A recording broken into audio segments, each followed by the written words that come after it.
Bismillahirrahmanirrahim. Assalamu alaikum.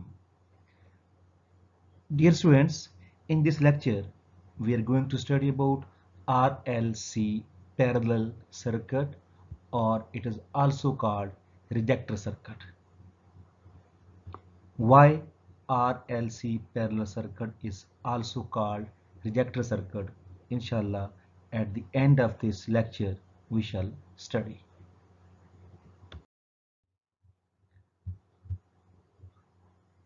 RLC parallel circuit. RLC parallel circuit में एक resistor, एक inductor और एक कैपेसिटर जो होते हैं वो इन पैरेलल लगाए जाते हैं।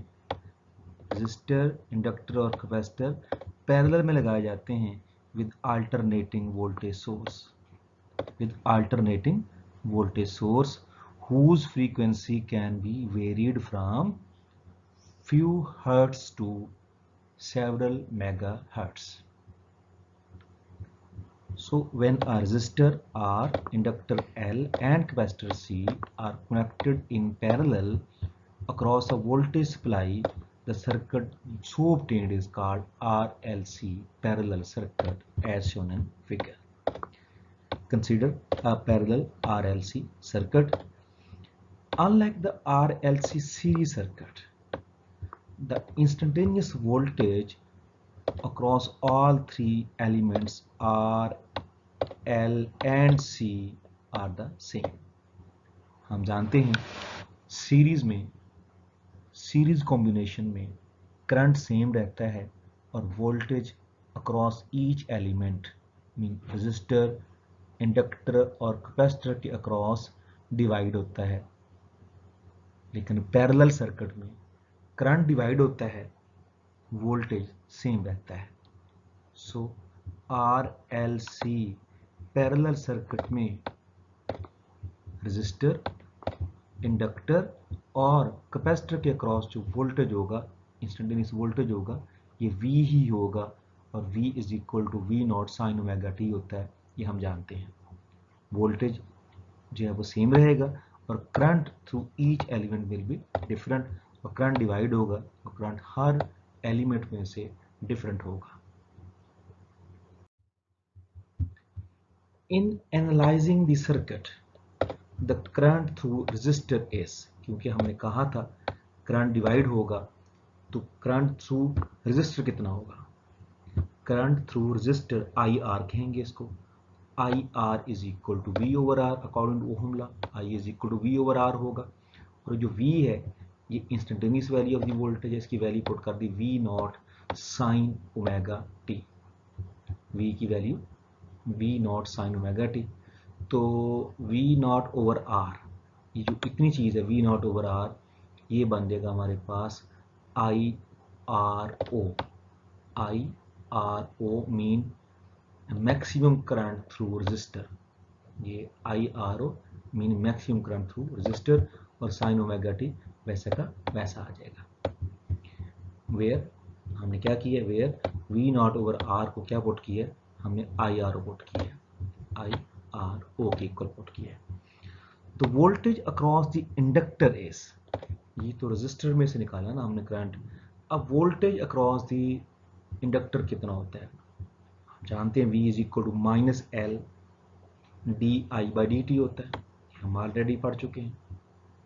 माइनस साइन शो करता है अकॉर्डिंग टू लेंजेस लॉ कि जो EMF इंड्यूस होती है इसको हम बैक EMF कहते हैं, वो काज को अपोज करती है। अगर हम इसकी मैग्नीट्यूड लिखना चाहें तो जो माइनस साइन है ये प्लस में कन्वर्ट हो जाता है, इन हम लिख सकते हैं L di/dt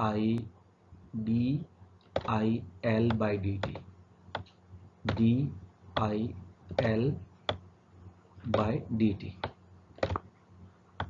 ये magnitude of the induced EMF या magnitude of the back EMF, ये हमारे पास होगी L di/dt। मैंने माइनस साइन नहीं लिखा क्योंकि मैग्नीट्यूड जो होती है हमेशा पॉजिटिव होती है, इज इक्वल टू VL, और जो VL होता है ये साइन ओमेगा टी भी होता है क्योंकि instantaneous value of the voltage जो होती है वो सेम रहती है।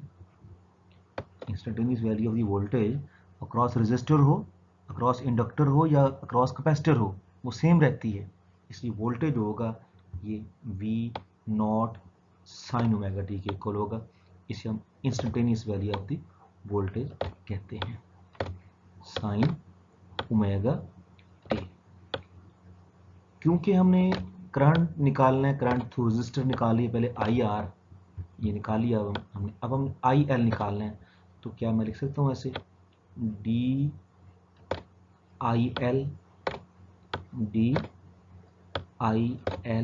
Current through inductor is equal to V not over L, V not over L, L जो होगा ये डिवाइड हो जाएगा इधर आके, वी नॉट ओवर एल, ये V not over sine omega t D T, sine omega t D T, ठीक, D T. अब इस इक्वेशन को हम दोनों तरफ जो है वो इंटीग्रेट कर लेंगे, इससे हम इंटीग्रेट करेंगे। ये इक्वेशन को आप ऐसे सर्कल कर लें, इस इक्वेशन को हम इंटीग्रेट करेंगे, इंटीग्रेटिंग दी अब आप इक्वेशन में, इस इक्वेशन की बात हो रही कि हम इसको इंटीग्रेट कर लेंगे, तो हमें मिला आई एल, क्योंकि डी आई एल का जो आपने इंटीग्रेशन ली तो डेरिवेटिव के साथ इंटीग्रेशन कैंसिल हो गया साइन, तो आई एल आ गया। I L is equal to 0 to t integral from 0 to t V not over L sine omega t D T, ठीक है, ये हमने उसकी इंटीग्रेशन ले ली है। अब इसमें वी नॉट ओवर एल जो है वो ये कॉमन थे या कांस्टेंट थे, इसको हमने इंटीग्रेशन से बाहर निकाल लिया है, और साइन का साइन की इंटीग्रेशन होती है माइनस कॉस, साइन की minus cos omega t, sine की इंटीग्रेशन क्या होगी माइनस कॉस ओमेगा टी, और लिमिट्स पुट करेंगे तो टी की बजाय टी ही पुट करेंगे ना, इसलिए आ जाएगा minus V not over omega L, ये जो ओमेगा का द्वारा इंटीग्रेशन लेंगे तो ये 1 बाई ओमेगा आएगा, ठीक है, sign omega T cos omega t में कन्वर्ट हो गया, और इन टू जो है 1 ओवर ओमेगा आ जाएगा हमारा इंटीग्रेशन, ठीक, तो ये आ जाएगा minus V not over L, V not over omega L, ठीक, so I L is equal to V not over omega L. हम इस माइनस कॉस ओमेगा टी को लिख सकते हैं sign omega t minus pi by 2, ठीक है, क्योंकि जब हम इसको एवेल्युएट करेंगे ना, माइनस कॉस ओमेगा टी जो है वो किसके इक्वल होगा, इसको एवेल्युएट करेंगे इक्वल आएगा हमारे पास sine into omega t minus pi by 2, ठीक है, जब इसको आप एवेल्युएट करेंगे ना, ये साइन अल्फा माइनस बीटा की प्रॉपर्टी होगी ना, साइन अल्फा माइनस बीटा, इसको जब अब एवेल्युएट करेंगे तो इसका आंसर आएगा minus cos omega t, minus cos omega t, ये जो चीज़ है ना ये वाली sign into omega t minus pi by 2, ये हमें कॉस ओमेगा टी के इक्वल आंसर आएगा। तो यहाँ से ये माइनस और कॉस ओमेगा टी को लेके मैंने लिख लिया इसको sign into omega t minus pi by 2, ठीक। अब ये जो चीज़ है इतनी, इसको लिखेंगे हम, इसको लिखेंगे I L O sine omega t minus pi by 2, क्यों, क्योंकि जो आई एल ओ होता है मैक्सिमम करंट थ्रू इंडक्टर, ये V not over omega L, जो ओमेगा एल है ये एक्स एल है, ठीक है, इस तरह आई आर ओ था ना, तो वी नॉट ओवर आर था, क्योंकि रेजिस्टर की रेजिस्टेंस लेनी है, और इंडक्टर की हम लेंगे रिएक्टेंस, तो रिएक्टेंस जो होती है ओमेगा एल होती है, so V not over omega L को, V not over omega L को हम लिख सकते हैं V not over X L, V not over X L, ठीक है, तो ये हमारा आ गया मैक्सिमम करंट थ्रू इंडक्टर। अच्छा, similarly voltage across the capacitor, अब कैपेसिटर के क्रॉस वोल्टेज कितना होता है, V is equal to Q over C होता है, V या Q is equal to C V होता है, ये हम कैपेसिटर इक्वेशन जानते हैं, Q is equal to C V, Q is equal to C V, और V is equal to Q over C, sorry ये V इज इक्वल टू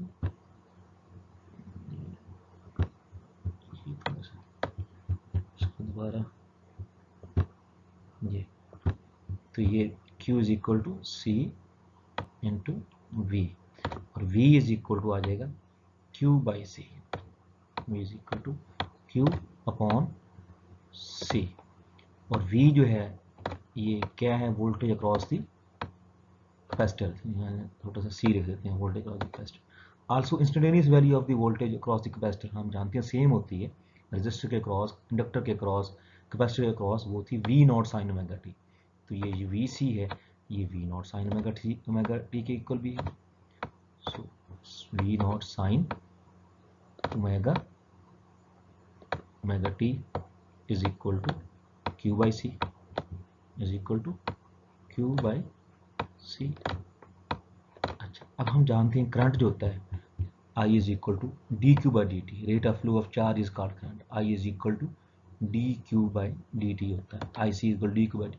अब Q की वैल्यू पुट कर देते हैं यहाँ पे, Q की वैल्यू पुट करके, Q की वैल्यू क्या है यहाँ से, ये जो C होगा जाके मल्टीप्लाई हो जाएगा, ये आ जाएगा Q is equal to C V naught sine omega t, Q is equal to, Q की value Q is equal to C V not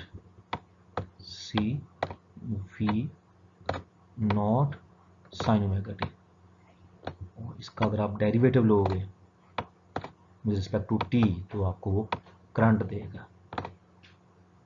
क्या डेरिवेटिव आ जाएगा, क्योंकि ये साइन है तो साइन का डेरिवेटिव कॉस होता है, d q by d t, इसका डेरिवेटिव ले लें, d q by d t is equal to C V naught sine cos omega t में कन्वर्ट हो जाएगा इनटू ओमेगा, ओमेगा टी का दोबारा डेरिवेटिव ओमेगा आ जाएगा ना, ये आ जाएगा हमारे पास omega C V not cos omega t, omega C V not cos omega t, omega C V not cos omega t, ये आई सी आ जाएगा current through the capacitor. No I C is equal to, हमने क्योंकि I C निकालना है तो I C is equal to V not over X, क्योंकि जो होता है ना एक्स सी कैपेसिटिव रिएक्टेंस, ये इक्वल टू 1 ओवर ओमेगा सी के, 1 ओवर ओमेगा सी के, और अगर ओमेगा सी आप उधर ले जाओ ऐसे और एक्स इधर ले आएंगे तो हमारे पास क्या आ जाएगा, omega C is equal to 1 over X C, X C क्या है, कैपेसिटर की रिएक्टेंस है, कैपेसिटिव रिएक्टेंस।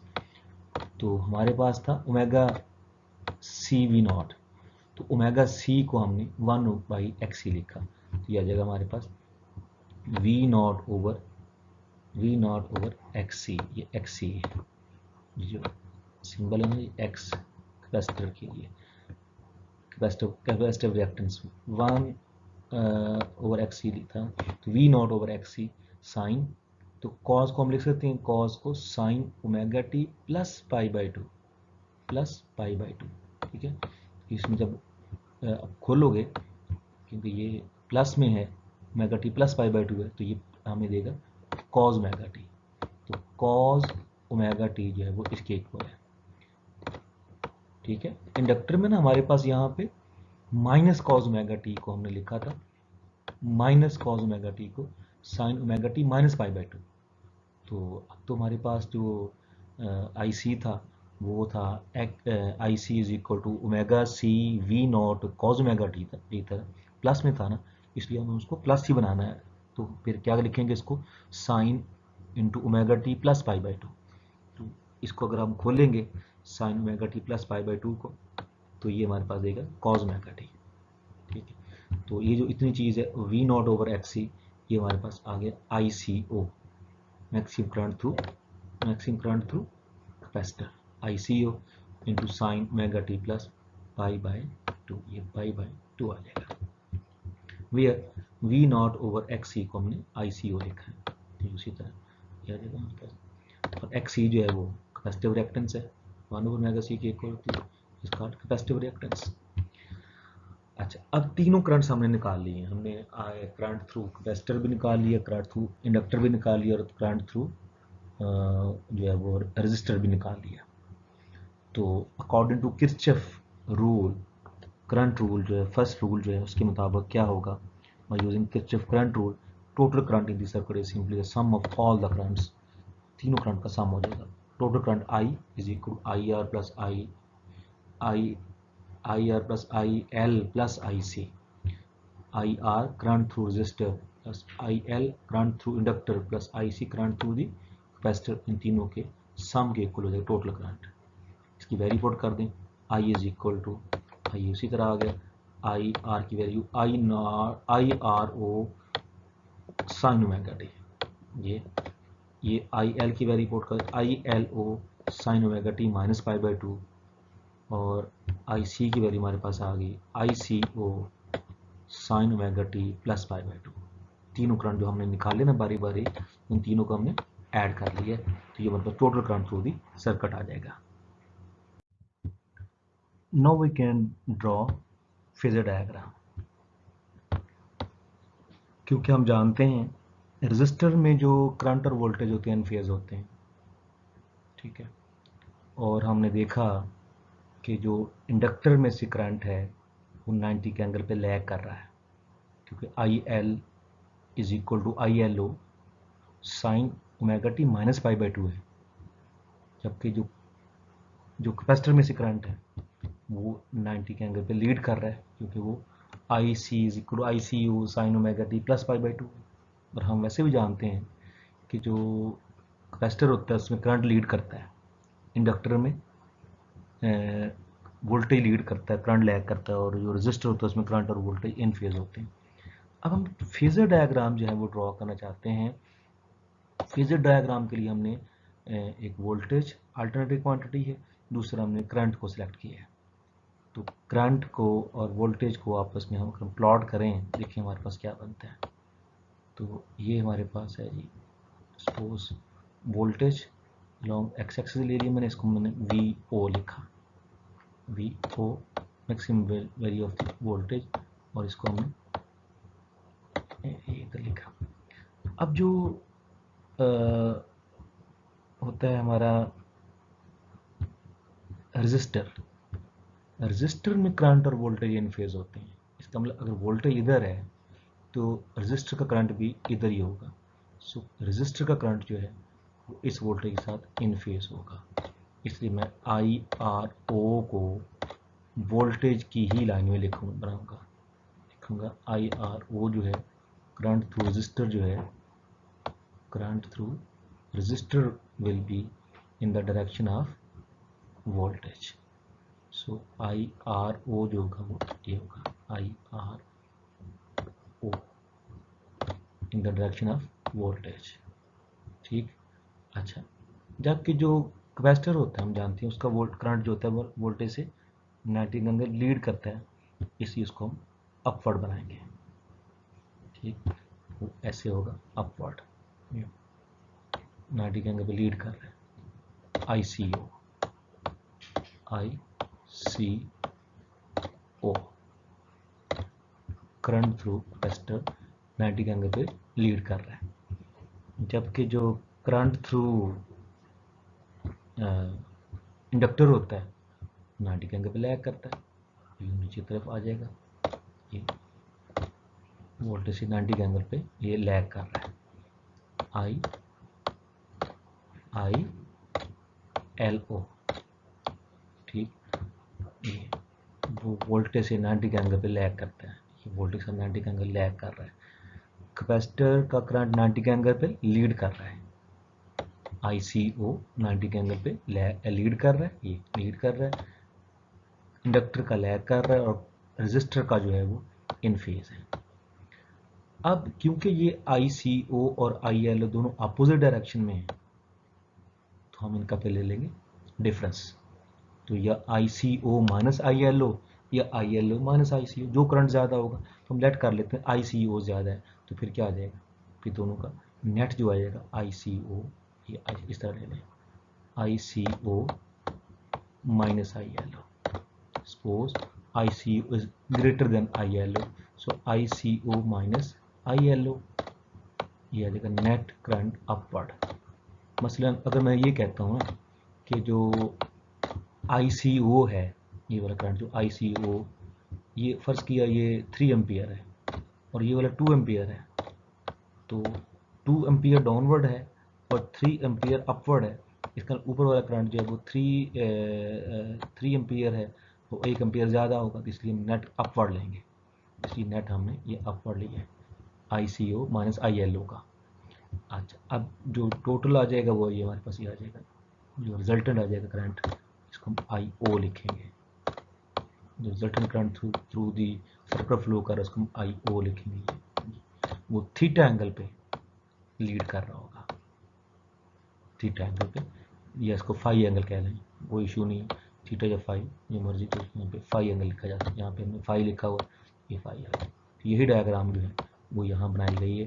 आप देखें ये IRO है, ठीक है, IRO, ये IRO लिया गया, ठीक है, और ये इन दोनों का नेट लिया गया ICO minus ILO, ICO minus ILO, ये ICO माइनस ILO, और ये नेट आ जाएगा, यह रिजल्टेंट आ जाएगा करंट सर्किट। तो हम अब इसकी मैग्नीट्यूड निकालना चाहते हैं कि मैग्नीट्यूड कैसे निकालेंगे, इसके लिए हम पाइथागोरस थ्योरम यूज़ कर लेंगे। ये हमारी है phasor diagram. Now from the phasor diagram the phasor satisfy the vector addition condition. हम जानते हैं कि ये जो IO था ये रिजल्टेंट था, रिजल्टेंट इक्वल होता है अपने वेक्टर के सम के, तो ये IO ये IRO, ठीक है, और ये ICO माइनस ILO था, ICO माइनस ILO, उसी तरह माइनस ILO, ये मैंने लिखा, ठीक है, ये IRO, ये वेक्टर्स फॉर्म में है ना, जिस तरह सपोज A वेक्टर, ये A हो, ये B हो, तो ये रिजल्टेंट होगा R is equal to A plus B, A vector plus B vector. तो इसी तरह IO is equal to IRO plus ILO या ICO, ये कोई इशू नहीं है, ICO लिख लें आप लोग या ILO लिख लें, कोई इशू नहीं, ICO माइनस ILO या ILO माइनस ICO, ये कोई, इसका कोई प्रॉब्लम नहीं है। The amplitude of current I0 can be obtain by Pythagoras theorem. तो ये आपने मैग्नीट्यूड ले लेनी है, ठीक है, तो इसका हाइपोटेन्यूज स्क्वायर, इसका स्क्वायर, ये बतर का मुरब्बा बराबर है बेस का स्क्वायर प्लस परपेंडिकुलर स्क्वायर का स्क्वायर, ठीक है, IO square is equal to IRO square plus ICO minus ILO square या ILO माइनस ICO स्क्वायर। जो सा करंट ज़्यादा होगा ना तो उसमें से दूसरा डिफरेंस कर लेना, ये कोई मसला नहीं है, सेम आएगा। तो ये आ जाएगा हमारे पास IO इज इक्वल टू, और हम जो स्क्वायर रूट ले लें तो I0 is equal to IRO square plus ICO minus ILO square, ठीक, इसको आप ICO, ये शक रहने दें, डायरेक्ट आप यहाँ से ये मैग्नीट्यूड निकाल लें, ये मैग्नीट्यूड निकाल लें, IO is equal IRO square plus ICO minus ILO square, square root आ जाएगी, ठीक है। अब इनकी वैल्यू पुट कर दें, तो इसकी वैल्यू जो है वो हम जानते हैं V0 ओवर R का स्क्वायर था, ठीक है, और ये जो ICO था ना ये V0 XC ओमेगा C के इक्वल था, ठीक है, और जो ILO था ये हमारे पास V0 ओवर ओमेगा L के इक्वल था, ठीक है। IR जो था V0 ओवर R का, V0 ओवर R, ऊपर स्क्वायर भी है तो V0 square over R square. तो अब इसमें से V0 का स्क्वायर कॉमन आ जाएगा और इसमें से V0 स्क्वायर होगा, तो दोनों V0 स्क्वायर जब हम स्क्वायर रूट से बाहर ले जाएंगे तो हमारे पास I0 is equal to V0 रह जाएगा इंटू 1 ओवर R का square plus omega C minus 1 over omega L का स्क्वायर आ जाएगा। This is the magnitude of the resultant current, amplitude of the current. Now angle निकालना है कि किस एंगल पे करंट लीड कर रहा था, resultant current tan phi is equal to perpendicular ICO minus ILO, ये परपेंडिकुलर आ गया, ICO minus ILO over base हमारे पास थी IR, वैल्यू पुट कर दी, ICO की वैल्यू थी V not over X C, I L O की V not over X L और आई आर ओ की वी नॉट ओवर आर। तो ये हमने इसको कैसे लिखा, ये वी नॉट ऊपर से भी कॉमन ले लिया, नीचे से भी कट जाएगा, ठीक है। फिर आप इसकी वैल्यू पुट कर देंगे, आर जो है वो वी नॉट ओवर आर ही ऊपर चला जाएगा, ठीक है, ये ऊपर आ गया। और 1 ओवर एक्स सी जो है इसकी वैल्यू पुट कर दिया आपने ओमेगा सी, ठीक है, क्योंकि X C is equal to 1 over omega C होता है, तो omega C is equal 1 over X C, तो इसकी वैल्यू फिर आपने ये पुट कर दी। और 1 ओवर एक्स एल की वैल्यू ये क्योंकि 1 का 1 आ जाएगा ऐसे, एक्स एल की वैल्यू ओमेगा एल होती है, ये पुट कर दी, ठीक है। ये आर नॉट ऊपर चला जाएगा, ये चीज़ हमारे पास आ जाएगा tan phi is equal to r into omega c minus 1 over omega l. Therefore the phase constant is phi is equal to tan inverse, तो आप इसको मल्टीप्लाई कर दें r omega c minus r over omega l, तो हमारे पास angle आ जाएगा tan inverse r omega c minus r over l, because IR, IL and IC are not in phase with one another। देखा कि तीनों इन phase नहीं है। IO या I naught is not equal to the sum of the amplitude of three vectors। Three currents तीनों के वो सम के इक्वल नहीं होगा, I naught जो होगा वो तीनों के सम के इक्वल नहीं होगा, करंट्स डिफरेंट है। सो I naught जो है not equal to sum of IRO plus ILO plus ICO, ठीक। So where I naught is equal to V naught over Z, I naught की वैल्यू क्या, V naught over Z, the inverse impedance of the circuit is given by 1 by Z is equal to 1 over R का square, यहाँ से ये 1 by R, ये 1 over omega 1 over x C minus 1 over X L, ये आ जाएगा हमारे पास 1 by R, ये हमारे पास इन्वर्स इम्पीडेंस आ जाएगी। तो वही पाइथागोरस थ्योरम यूज़ करेंगे, 1 by R का square plus 1 by X C minus 1 by X L का स्क्वायर होल स्क्वायर रूट, और इनकी वैल्यू पुट कर देंगे 1 ओवर एक्स सी की ओमेगा सी आ जाएगी, और 1 over omega C omega L की 1 ओवर ओमेगा एल आ जाएगी, आर की 1 ओवर आर का स्क्वायर आ जाएगा इसी तरह, ठीक। इसको आप सॉल्व कर लें।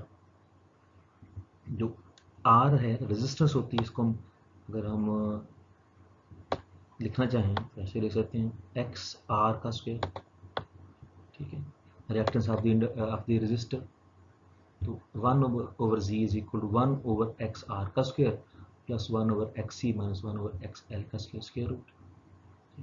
ये है रिलेशनशिप बिटवीन, ये जो फिगर ड्रॉ की गई है, Z X R X L and X C. The relationship between Z impedance X R and XL and XC is shown in the figure. The resonance condition for RLC circuit, RLC इसको parallel circuit, parallel circuit, RLC parallel circuit is given by phi is equal to 0, phi is equal to 0, उस वक्त 1 by XC is equal to 1 over XL हो जाएगा, यह हम लिख सकते हैं, और XL is equal to XC हो जाएगा। जब XL और XC इक्वल होते हैं उस वक्त जो फ्रीक्वेंसी होती है वो रेजोनेंट फ्रीक्वेंसी कहलाती है। कैपेसिटर की रिएक्टेंस और इंडक्टर की रिएक्टेंस जो जब इक्वल होती हैं, ये दोनों का डिफरेंस 0 होता है, उस वक्त हम उस कंडीशन को कहते हैं रेजोनेंट फ्रीक्वेंसी। तो RLC सीरीज सर्किट हो या RLC पैरेलल सर्किट हो, दोनों में एक ही बात है, क्योंकि हम जानते हैं कैपेसिटर की रिएक्टेंस हो या इंडक्टर की रिएक्टेंस हो, दोनों फ्रीक्वेंसी डिपेंडेंट है। रेजिस्टर तो फ्रीक्वेंसी पे डिपेंड नहीं करता, ठीक है, ये हम ऑलरेडी जानते हैं। फ्रीक्वेंसी बढ़ाने से, फ्रीक्वेंसी जैसे हम इंक्रीज करेंगे तो जो XL है वो फ्रीक्वेंसी के डायरेक्टली होता है, और XC होता है वो फ्रीक्वेंसी के इनवर्सली होता है, ठीक है। जो XC होता है वो ज़्यादा से कम होता है, या जो XL होता है वो बढ़ता है।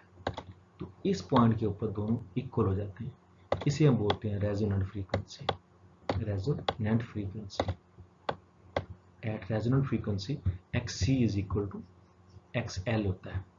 सो यहाँ से आप फिर लिख सकते हो omega is equal to 1/LC under root, और omega is equal to 2 pi f होता है, 2 पाई f r, ओमेगा की 2 pi f r is equal to 1/LC square root, 1/LC square root, या आप FR लिख सकते हो, FR is equal to 1/2 pi LC under root. आपने देखा कि यही रिलेशन जो है वो हमने सीरीज सर्कल के लिए भी निकाला था। ठीक,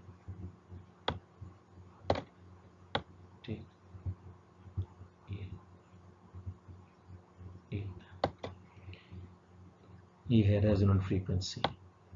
एक बात याद रखिएगा कि जो सीरीज सर्किट है, RLC सीरीज सर्किट है, ये इसकी जो पर्टिकुलर फ्रीक्वेंसी के ऊपर, जिसको हम रेजोनेंट फ्रीक्वेंसी कहते हैं, ये मिनिमम करंट इसमें फ्लो करता है क्योंकि इसकी इम्पीडेंस मैक्सिमम होती है। इस फ्रीक्वेंसी जिसको हम रेजोनेंट फ्रीक्वेंसी कहते हैं, आल्दो XL और XC मैग्नीट्यूड में इक्वल होते हैं, लेकिन इनकी वैल्यू वेरी लार्ज होती है और साथ उसका रजिस्टर भी लगा होता है, तो इसलिए हम कहते हैं इम्पीडेंस जो होती है वो मैक्सिमम होती है। No shortcut for RLC circuit table है, simple circuit, table for simple circuit हुड, वन एलिमेंट रजिस्टर, कैपेसिटर और इंडक्टर। तो क्या होगा, सर्किट एलिमेंट्स हैं रजिस्टर, इंडक्टर और कैपेसिटर, एक एक एलिमेंट शो किया गया। इसकी रेजिस्टेंस होती है, रजिस्टर की रेजिस्टेंस होती है, इंडक्टर की रिएक्टेंस होती है XL, और इसकी कैपेसिटर की रिएक्टेंस होती है, capacitive reactance XC। XL is equal to omega L होता है और XC इज इक्वल 1/ओमेगा C के इक्वल होता है। ये कंपैरिजन किया गया या तीनों को समराइज किया गया। तो current through resistor IR is equal to V0 over R, current through inductor IL is equal to V0 over XC, current through capacitor IC is equal to V0 over XC। Phase angle कितना होता है, resistor में current और voltage इन phase होते हैं, इन phase होते हैं। जो इंडक्टर है उसमें π/2 का फेज डिफरेंस होता है, करंट लैग करता है वोल्टेज से बाई π/2 या 90 डिग्री।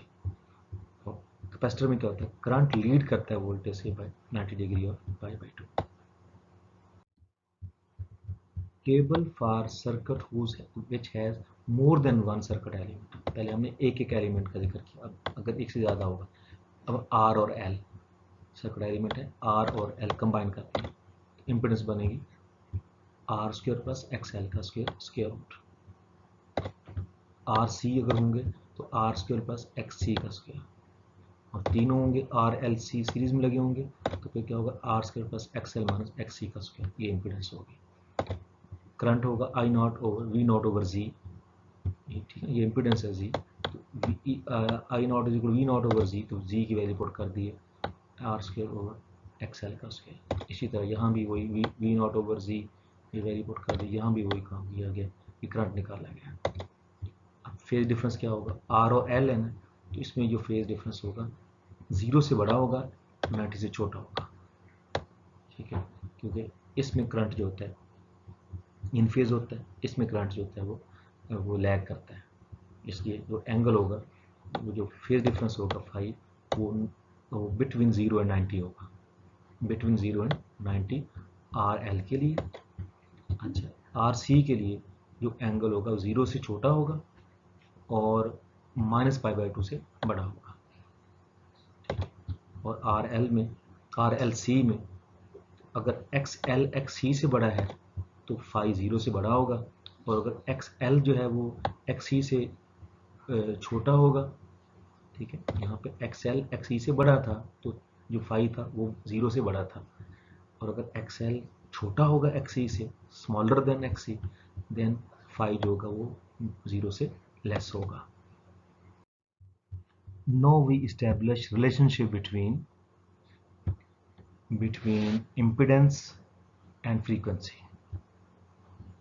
impedance and frequency. तो हम ले लेते हैं x एक्सिस पे फ्रीक्वेंसी, ठीक है, और y एक्सिस पे impedance Z. तो याद रखिएगा RLC पैरेलल सर्किट में इम्पीडेंस जो होती है रेजोनेंट फ्रीक्वेंसी के ऊपर मैक्सिमम होती है, ठीक है। शुरू में मिनिमम होती है, यहाँ मैक्सिमम होती है और फिर मिनिमम होती है। आप मिलाओगे इनको तो इस तरह कुछ बनता है हमारे पास। यहाँ पे इम्पीडेंस जो है वो मैक्सिमम है। This frequency is called resonant frequency. Resonant frequency impedance is maximum. RLC series circuit में इम्पीडेंस जो थी वो रेजोनेंट फ्रीक्वेंसी के ऊपर मिनिमम थी, लेकिन RLC पैरेलल सर्किट में मैक्सिमम होती है, ठीक है। ये मैक्सिमम ये वैल्यूएशन हो रही है। अच्छा, अब हम ड्रॉ करते हैं ग्राफ बिटवीन फ्रीक्वेंसी एंड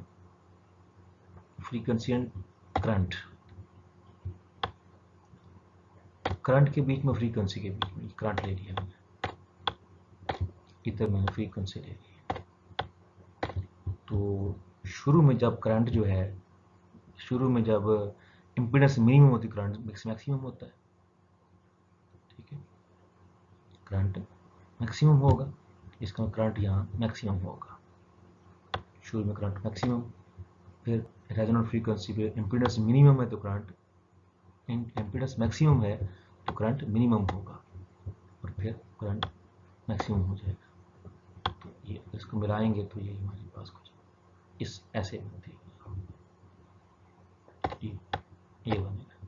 तो अब यहाँ पे देखें, ये FR रेजोनेंट फ्रीक्वेंसी है और यहाँ पे ये वाला करंट है,